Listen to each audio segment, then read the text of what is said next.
I did 3 Alfred Hitchcock Presents, and Bang You're Dead won some awards.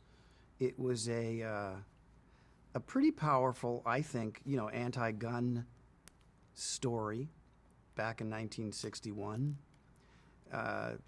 Universal, Alfred Hitchcock had his permanent office right at the end of the main drag of Universal, right next to Edith Head's office, and just beyond where his office was is where you parked your cars, where the crew, where actors, cast, and people parked their cars. Bang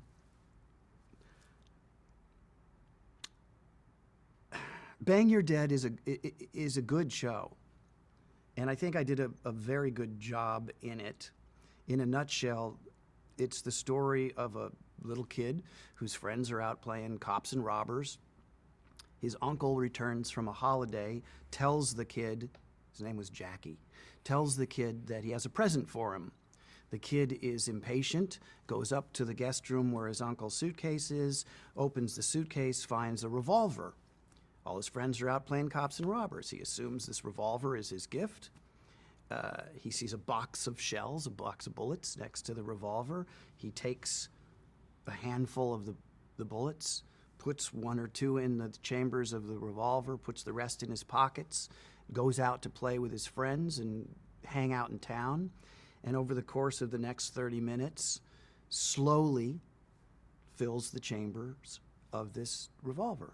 And until they're all filled, there's times when he pulls the trigger and spins the chamber and pulls the triggers. Now the audience knows this is a real gun and these are real bullets. The kid thinks it's a toy.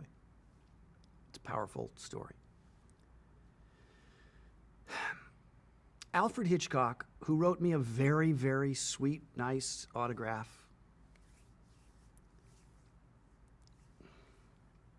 I don't have a fond memory of the man.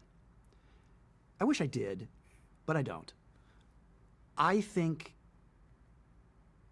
that he enjoyed scaring me. And when you think that, that's a very nasty thought, to think that a man would enjoy scaring a child who was working very hard for him and doing a very good job. It's not like Hitchcock was angry that I wasn't delivering the goods, because I know I delivered the goods. Here's the story, and I've told it before, but it never changes because it's true. You can only work a child X amount of time within a day. The welfare worker went to the assistant director and said, "You're going to lose Billy in 10 minutes. There's no overtime. It's done. You lose him. He's out." They wanted to get a close-up filmed before they had to wrap me out.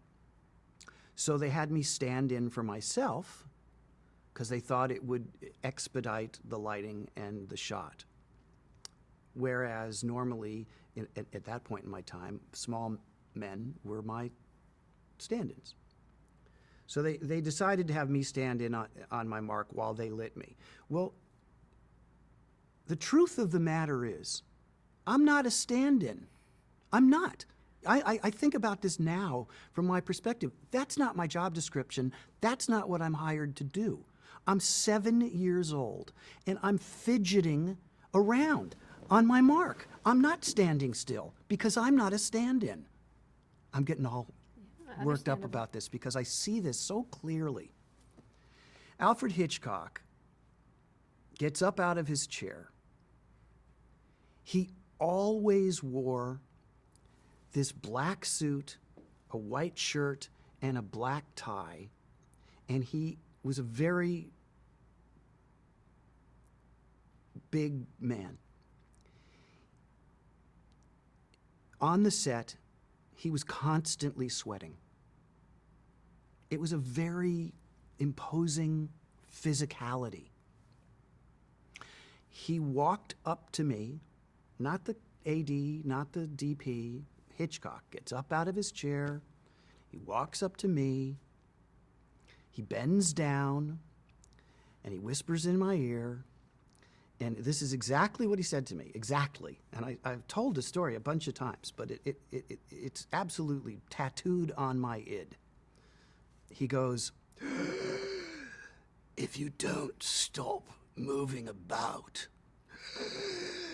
I'm going to get a nail, and I'm going to nail your feet to your mark, and the blood will come pouring out like milk. So stop moving."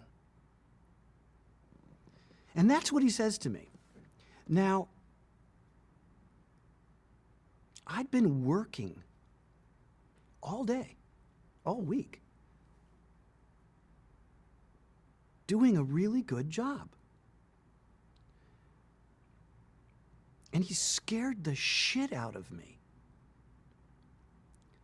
And I just froze. And I stood there. And they got their close-up.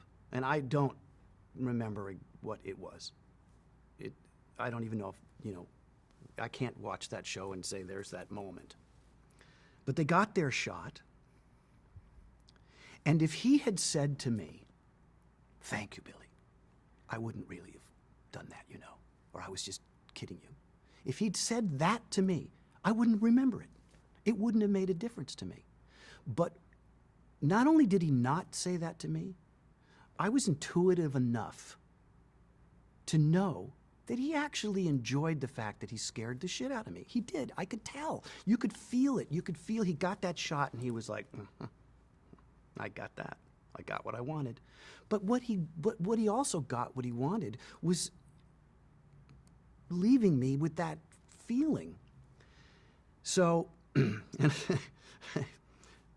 so we immediately wrapped. And we were walking to my mom's pink 59 Cadillac in the parking lot. And I say to my mom, "You know what he said to me? He said he was going to nail my feet to the floor. And the blood was going to come pouring out like milk, blah, blah, blah." And my mother says to me, "Oh, honey, he's British. They have a different sense of humor." I'll never forget it. She just shrugged out. They have a different sense of humor. But I maintain. And I worked for him twice more after that. But not as a director. But I maintain if he had just said, "I was just kidding, pal. Thanks, buddy," it wouldn't have been a big deal. But it has been a big deal for 50 years to me. I get into arguments with people over what an asshole I think he was, who tell me, "Oh, he was great. He was this, he was that." Veronica Cartwright, who's a very close friend of mine and a brilliant actress. I talk to her all the time. She did The Birds with Hitchcock, and she's British, and she would make him tea every day, and she just loved him, blah, blah, blah. And I say, "Well, he was a jerk." "No, he was lovely." "No, he was a jerk." Anyway, I worked at Universal off and on beyond his death. And the truth is, I never, ever walked past his office again. I always took the long way around that building because I didn't want to see him. I didn't want to talk to him. I didn't want to be respectful to him. I didn't want to be rude to him, and I didn't like him. And that's the truth. And I know he made great movies, and I know he's Alfred Hitchcock and everything else, but he's very low on my list.